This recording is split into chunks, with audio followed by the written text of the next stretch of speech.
쌓여 주시옵소서. 예수 그리스도의 이름으로 기도드립니다. 아멘. 우리가 오늘 함께 본문 말씀으로 봉독했던 말씀은 시편 55편의 말씀입니다. 시편 55편에는 그 시편 위에 표제라고 해서 이렇게 간략하게 그 55편을 소개하는 글이 적혀 있는데, 거기 보면 다윗의 마스길이다 이렇게 기록되어 있습니다. 마스길이라는 것은 교훈이라는 의미가 있습니다. 교훈. 그러니까 다윗이 믿는 자들에게 무엇인가를 교훈하기를 원한다라는 거예요. 가르치기를 원한다라는 것이죠. 뭔가를 알려주고 싶다라는 것은 다윗이 자신의 인생을 살면서 무엇인가를 깨달은 것이 있다라는 것이요. 하나님의 은혜를 깨달았기 때문에 그 깨달은 바를 전달하고 싶고 전해주고 싶은 것입니다. 우리도 예수 그리스도를 믿고 신앙생활을 하다 보면은 우리가 마음에 크게 깨닫는 순간들이 있습니다. 아, 하나님은 정말 살아계시구나. 아, 나라는 존재는 주님 앞에서 누구이구나. 나는 어떻게 살아야 되는 거구나. 아, 나는 주님 안에서 귀한 존재이구나. 이런 것들을 우리가 깨닫는 결정적인 순간들이 있습니다. 그래서 내 인생의 의미를 다시 보게 되고, 내 인생이 얼마나 소중하고 중요한 것이고, 하나님께서 만세전에 나를 사랑하셔서 내가 중요하고 소중하기 때문에 나를 예비하셨고, 그래서 내가 이때 지금 이 시대에 태어나서 살고 있다라는 것을 왜 그렇게 하셨구나를 우리가 깨닫거나 알 때가 있다라는 것이에요. 그리고 우리 하나님이 어떤 분이신지, 하나님의 사랑이 어떤 무엇인지를 우리가 깨달을 때 우리는 어떤 마음이 들죠? 그 마음을 다른 사람에게 전해주고 싶은 것이에요. 그 전해주고 싶은 게 무엇이냐면 그것이 바로 전도입니다. 전도. 내가 하나님의 사랑과 은혜를 깨달으니까 이것을 전해주고 싶은 거예요. 특별히 누구에게 전하고 싶습니까? 내가 사랑하는 자에게 전하고 싶은 거예요.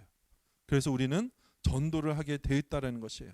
사랑하는 성도 여러분, 우리가 전도를 생각할 때 어렵게 생각하지 말고 내 마음에 정말 진실하게 느낀 바를 내가 사랑하는 자에게 전하는 거다 생각하면 돼요.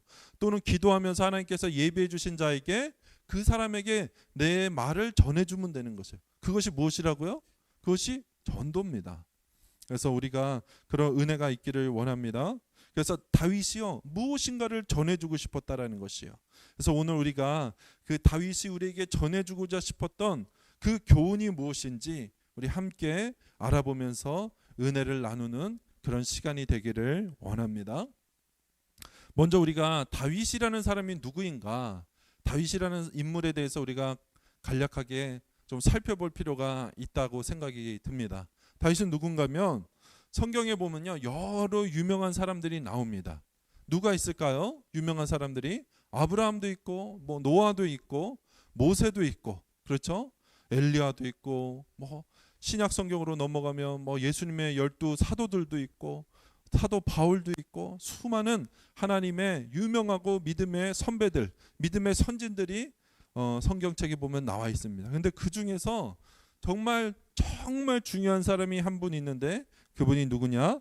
바로 다윗 왕이에요. 다윗입니다. 믿습니까? 다윗은 성경에서 너무나도 유명할 뿐만 아니라 너무나도 중요한 인물입니다. 왜 그가 이렇게 유명할 뿐만 아니라 중요할까? 다윗은요, 정말 드라마틱한 인생을 살았어요. 다윗은 정말 그냥 평범한 집안의 막내 아들로 태어났고, 어릴 때부터 무엇을 했냐면 그 집에서 애들한테 시키는 일, 집안일들을 열심히 했어요. 무슨 일을 했냐면 뭐 양떼를 쳐라, 뭐 돼지떼를 쳐라, 뭐 닭 먹이를 줘라, 개밥을 갖다 줘라. 시골 가면 이런 일들을 애들한테 시킵니다. 그렇죠? 시골에서 안 살아봐서 잘 모르시죠? 그런데 그런 일을 시켜요. 그런 허드렛 일을 한 거예요.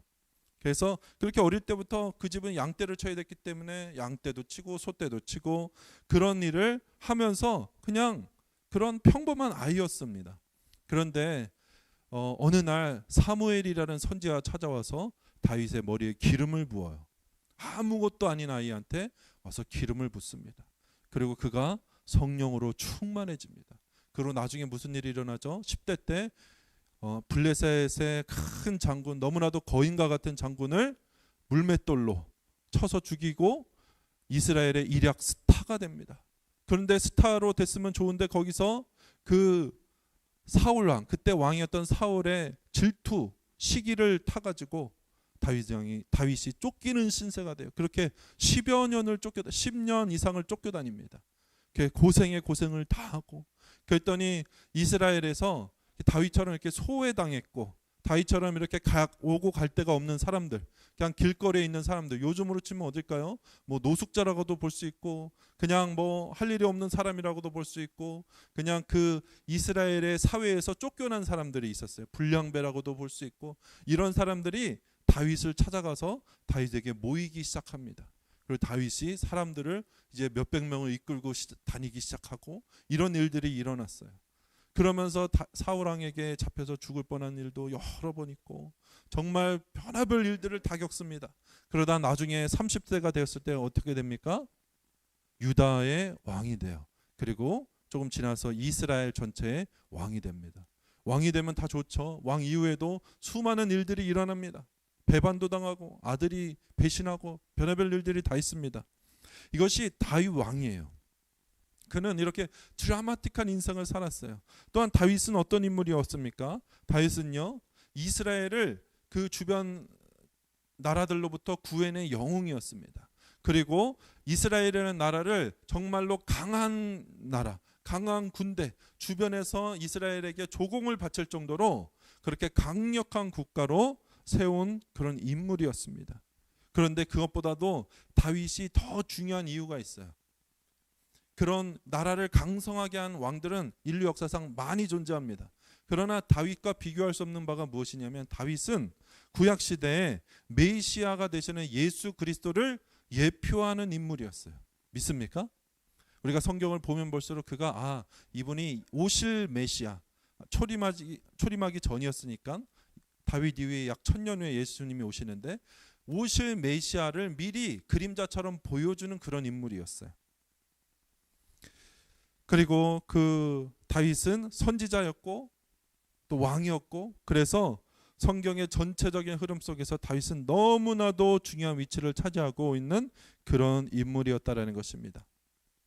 그런데 저는요, 다윗의 인생과 다윗이 지은 시편의 고백들을 묵상하면서 다윗을 어떤 인물로 표현하고 싶으냐 하면, 그냥 싸움을 정말 잘했던 전쟁 영웅 이렇게 표현하고 싶지가 않고, 뭐 위대한 왕이라든지 뛰어난 리더십을 갖춘 인물이라든지 민족과 나라에게 큰 영광을 가져다 준 인물로 그렇게 표현하는 것도 틀린 표현은 아닙니다. 다 맞는 표현들은 맞지만, 이 표현들도 다윗의 본질을 제대로 담고 있는 표현이 아니라는 생각이 들어요. 저는 다윗의 본질을 표현할 때 이렇게 표현하고 싶다라는 생각이 들었습니다. 무엇이냐면, 다윗은요, 인류 역사상 하나님을 가장 깊이, 가장 제대로 알고 있었던 극소수의 인물 중에 한 명이었다라는 것입니다. 믿습니까? 다윗이 어떤 인물이었다고요? 인류 역사상, 인류 역사를 통틀어서 하나님을 가장 제대로 알고 있고 가장 깊이 알고 있었던 극소수의 사람들 중에 한 명이었다, 이렇게 다윗을 표현하고 싶다라는 것이죠. 그 하나님을 제대로 알고 있었다라는 그것이 다윗 왕의 다른 모든 것보다 다윗의 본질을 표현하는 것이고, 다윗에게 있어서 가장 중요한 그런 표현이라는 생각이 든다라는 것입니다. 우리가 누군가를 제대로 안다고 말할 때, 그 말은, 우리가 누군가를 제대로 안다 할 때 그 말은 무슨 의미일까요?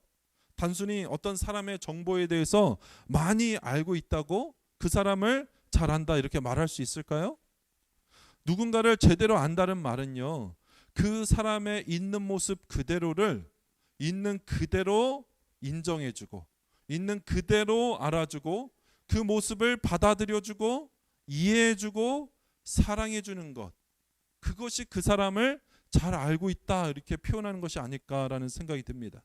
다시 말해서 그 사람의 그 존재 자체를 인정해주고 사랑해주는 것, 그리고 반대로 나라는 존재도 나의 있는 모습 그대로를 다른 누군가가 인정해주고 사랑해주는 것, 이것이 행복이고 이것이 어떤 사람을 안다라는 말의 의미가 아닐까, 이런 생각을 해보았습니다. 부모님이 나에 대해서 잘 알고 계시죠? 그렇죠? 잘 모르시나요? 부모님이 나에 대해서 잘 알고 계시죠? 아니면은 요즘 시대에는 해커가 나에 대해서 잘 알지도 몰라요. 아마도 부모님은 나의 개인정보에 대해서 잘 모를지도 모릅니다. 내 통장 비밀번호가 모르는지 뭔지 혹시 부모님 알고 계세요? 당연히 알려주면 안 되죠. 숨겨놔야 돼. 내 통장 비밀번호는 나만 알아야 돼. 그런데 부모님은 나의 개인정보에 대해서 잘 모를지도 모릅니다. 하지만 나의 모든 정보를 알고 있는 해커보다, 해킹을 당하면 내 신상정보가 다 털리잖아요. 그러나 그런 해커보다 내 부모님께서 나를 당연히 더 잘 알고 계시죠. 나의 정보를 몰라도 당연히 나를 더 깊이 알고 있고 내 있는 모습 그대로를 알고 있고, 우리 부모님을 사랑하는 이유가 뭐예요? 내가 누군지 알고 나를 그 모습으로 받아들여 주잖아요. 물론 혼도 나죠. 혼도 나지만 부모님이 나중 가면 어떻게 해요? 포기해요. 그래, 너는 말로 안 되는구나. 너는 그냥 원래 태어날 때부터 그런 아이였구나 하고 인정해주고 받아들일 수밖에 없다라는, 그렇다라는 것입니다. 그래서 이러한 차원에서요, 다윗은요, 하나님을 제대로 알고 있었고 하나님의 선하심을 맛보아서 깊이 하나님을 체감하고 있었던 인물이었다, 이렇게 말할 수 있어요. 다윗은 하나님에 대한 정보를 그 당시에 서기관들이라든지 아니면 율법 책사라든지 이런 사람들보다 성경 말씀에 대해서는 잘 모를 수 있습니다.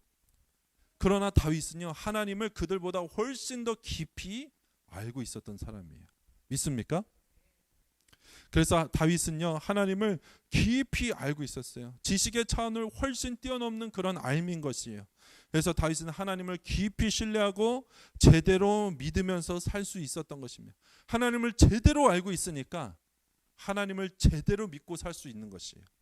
하나님을 제대로 어떤 분인지 알고 있으니까 하나님을 의지해도 확실히 의지하고 믿고 사는 것이에요. 믿습니까?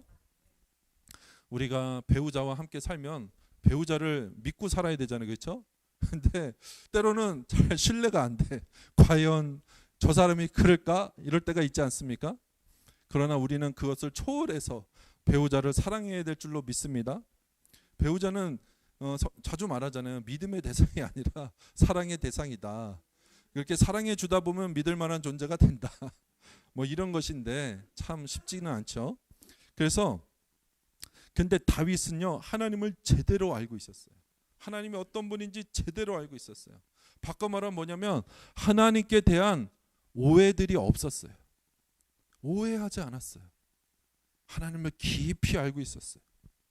하나님께 대한 신뢰가 남들과 비교할 수 없을 정도로 뿌리가 아주 깊었던, 그래서 그를 믿음의 거인이었다고 저는 다윗을 표현하고 싶습니다. 이렇게 하나님을 제대로 알고 있는 자에게는요, 반드시 두 가지 믿음의 특징이 나타난다라고 말씀드리고 싶습니다. 오늘 이 두 가지를 살펴보고 오늘 말씀을 마치기를 원해요. 저는 오늘 시편 55편에 나타난 다윗이 처했던 여러 어려움과 위기와 시련들 속에서 다윗이 어떠한 믿음의 특징들을 보여주고 있는지 살펴보고 우리도 그 믿음을 함께 배우기를 원합니다. 그 믿음을 배운다라는 것의 핵심은 무엇입니까? 하나님을 깊이 아는 자가 되는 거예요. 하나님을 아는 자가 되는 것입니다. 믿습니까? 우리는 하나님을 아는 자가 되어야 됩니다. 뭐 성경 공부해서 빠삭하게 지식을 아는 자가 아니에요. 하나님을 인격적으로 아는 자가 되어야 됩니다. 하나님은 이런 분이야. 그래서 하나님을 깊이 신뢰할 수 있는 분. 하나님은 알면요, 그분을 신뢰하게 되어 있습니다. 하나님을 알면요, 그분을 사랑하게 됩니다. 하나님을 알면요, 마음에 평강이 옵니다. 하나님이 어떤 분인지 알기 때문에. 사랑하는 성도 여러분, 첫 번째 특징이 무엇인가? 하나님을 제대로 아는 자들에게 나타나는 첫 번째 특징이 무엇인가? 자, 우리 한번 저를 따라해 보시기를 바랍니다. 첫 번째 특징은 흔들리지 않는다. 우리 따라서 한번 말해 보겠습니다. 흔들리지 않는다. 아멘.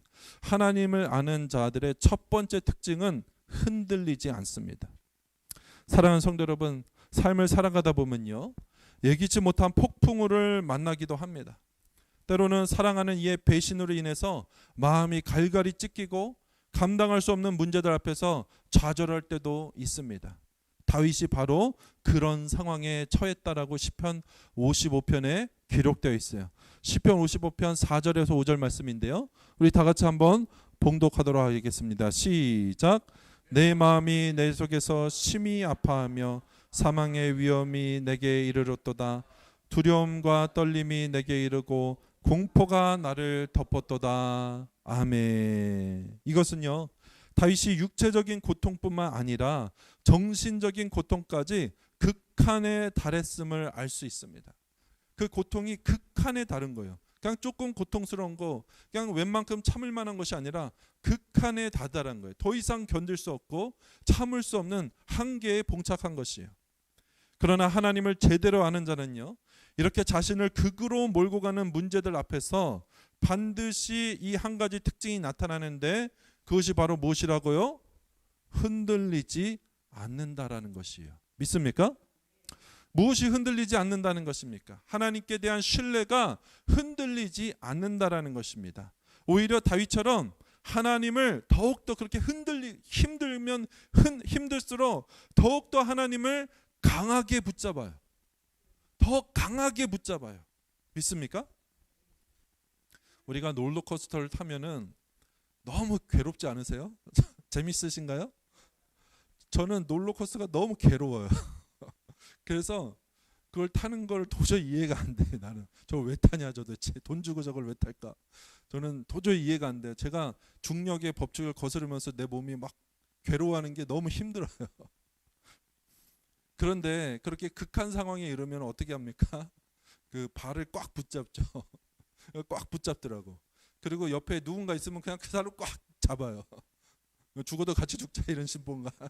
어쨌든 그 하나님을 믿는 사람은요, 극한의 위험이 오면은 하나님을 더 강하게 붙듭니다.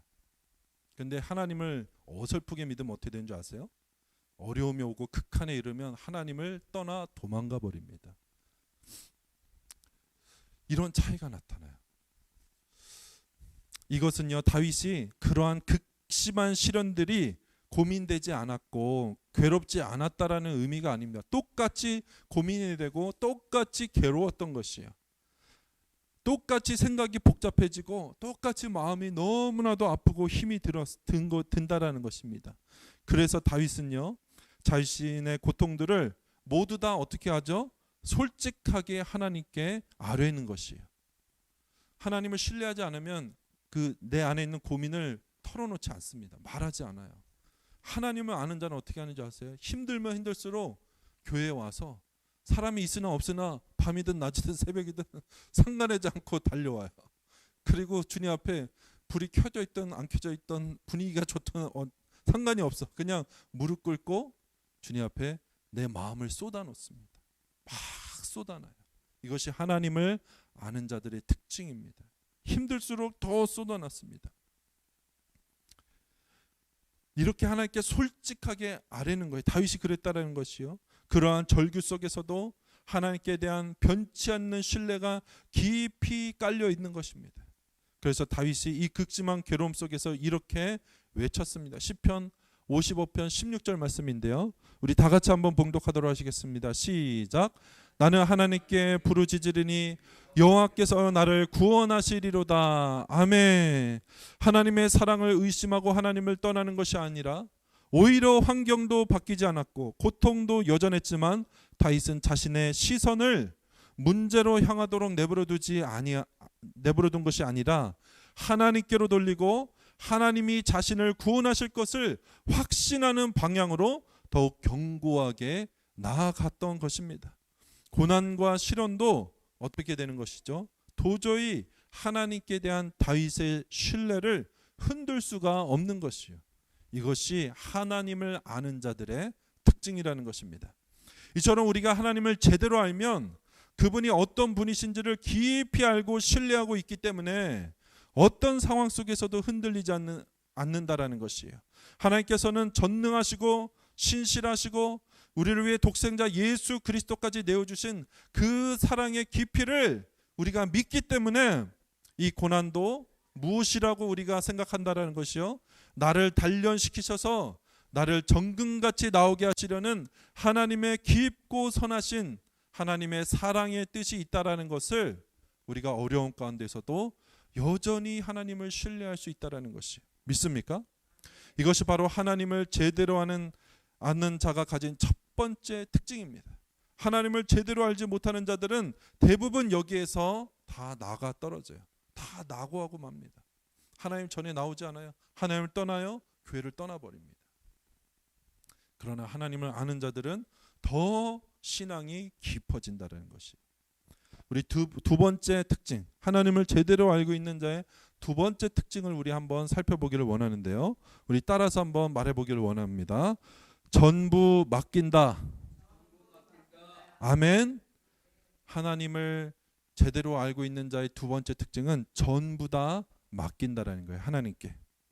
다윗이 겪었던 시련들과 가까운 사람들의 배신은요, 개인적인 짐으로 감당하기에는 너무나도 버거운 것이었어요. 그래서 다윗이 이렇게 고백했던 것입니다. 시편 55편 6절에서 8절인데요. 우리 다 같이 한번 봉독하도록 하시겠습니다. 나는 말하기를 만일 내게 비둘기같이 날개가 있다면 날아가서 편히 쉬리로다. 내가 멀리 날아가서 광야에 머무리리로다. 셀라. 내가 나의 피난처로 속히 가서 폭풍과 광풍을 피하리라 하였도다. 아멘. 다윗이 이렇게 탄식할 정도로 모든 것을 내려놓고 싶은 그런 심정이었다라는 것이요.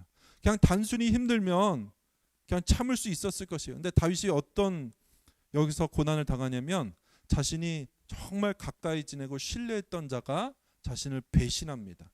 그리고 그 배신으로 인해서 다윗이 어떻게 되냐면 죽을 위기에 처하게 되어 있어요.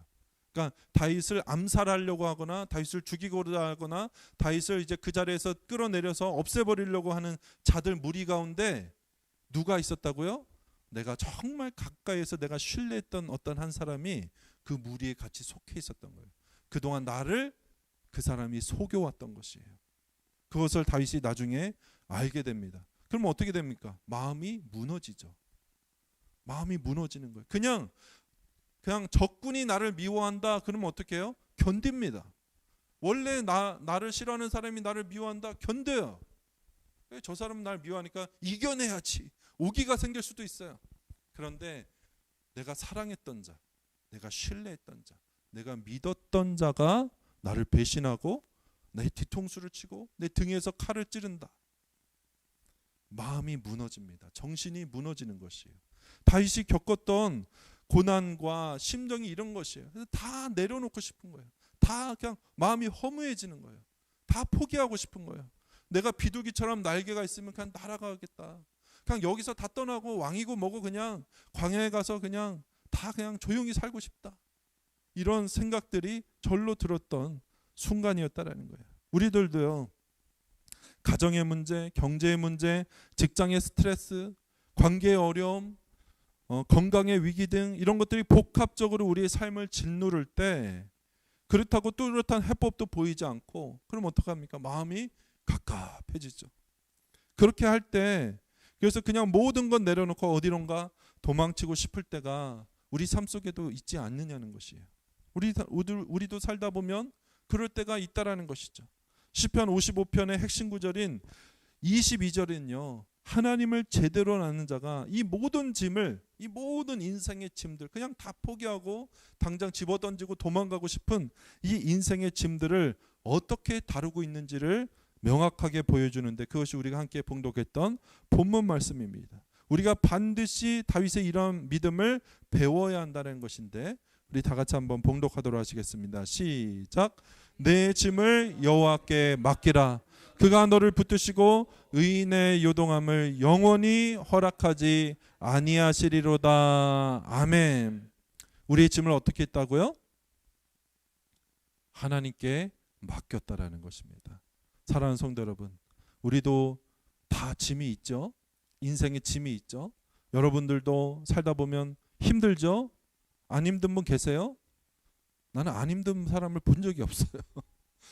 애들 빼고 애들도 힘들더라고. 애들도 힘들어요. 우리 아들도 보니까 이제 4살인데 걔도 힘들더라고. 막 엉뚱한 걸 하면 하지 말라 그러면 막 울어요. 힘드니까 울겠지. 그럼 막 혼나요. 이상한 거 하니까 혼을 내요. 그러면 울어요. 힘들겠지. 우리 1살밖에 안 된 딸, 걔도 울어요. 많이 울어요. 말도 못 하는데 울어. 그래서 힘들어요. 제가 힘들어. 왜 우는지 모르겠어. 도대체 뭘 해줘야 되냐. 근데 울어요. 힘드니까 우는 거죠. 우리들도 웁니다. 믿습니까? 어른들도 울어요. 남자들도 울어요. 뭐 눈물로 꼭 눈물을 흘려 우는 게 아니에요. 그냥 마음으로 남자들은 울어요. 눈물이 원래 잘 안 나. 가끔 가다 흘릴 때가 있지만 남자들도 운다는 것이에요. 괴로우니까, 힘이 드니까 울죠. 우리들은 다 짐이 있습니다. 그런데 그 짐들을 다 어떻게 한다고요? 여호와께 맡긴다라는 것이에요. 이것이 믿는 자가 갖고 있는 특징입니다.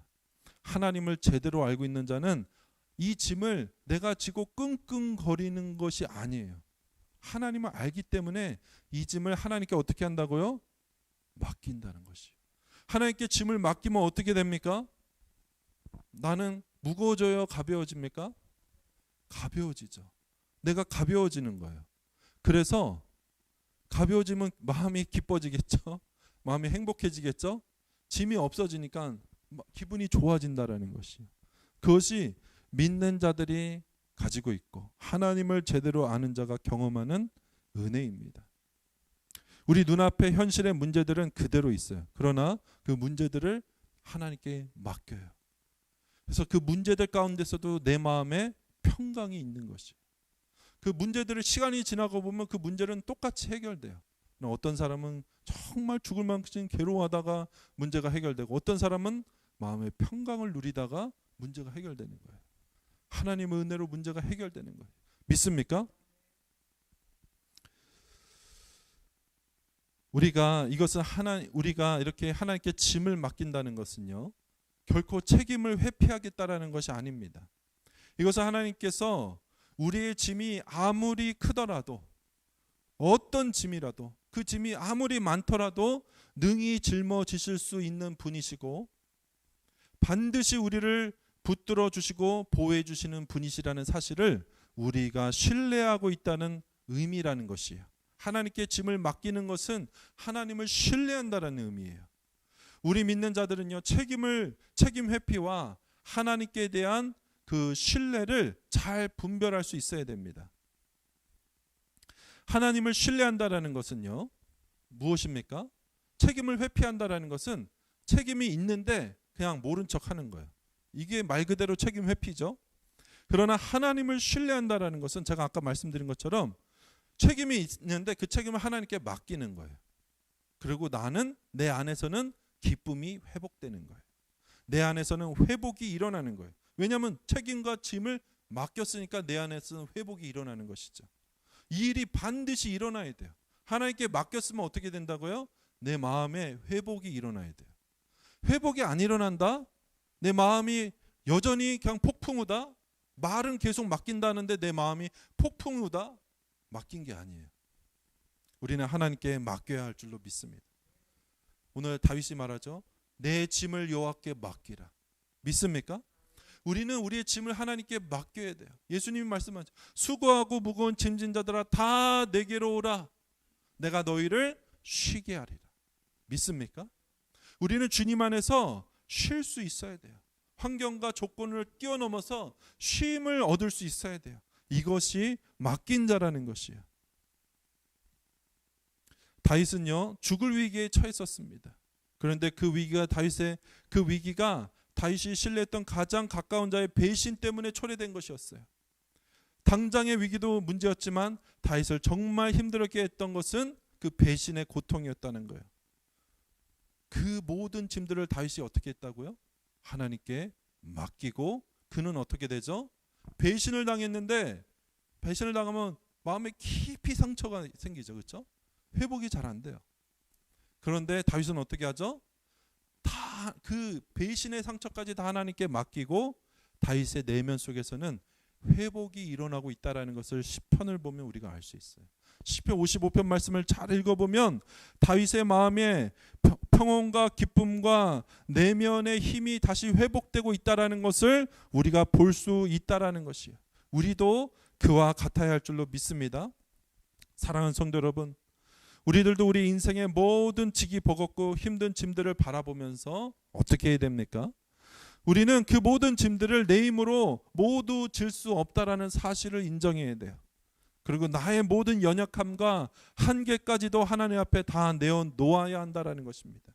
그럴 때 비로소 우리는 짐의 무게로부터 자유로워질 수 있고 하나님께서 그 짐을 통해서 역사하시는 것을 우리가 경험할 수 있게 된다라는 것입니다. 사랑하는 성도 여러분, 우리의 삶에 예기치 못했던 어려움과 견디기 어려운 짐들이 쌓일 때 우리는 우리의 뿌리를 바라봐야 됩니다. 내가 어디에 뿌리를 두고 있는가? 나의 뿌리는 무엇인가? 내 인생을 버티고 견디고 지탱하게 하는 그 뿌리가 무엇인가? 우리가 그것을 봐야 됩니다. 그것을 살펴봐야 됩니다. 그것을 점검해 봐야 됩니다. 다윗은요, 그럴 때마다 자신이 하나님께 깊이 뿌리 내리고 있다라는 사실을 강하게 인식했다라는 것이에요. 그래서 다윗은 금방 회복이 되는 것입니다. 금방 이겨내는 것입니다.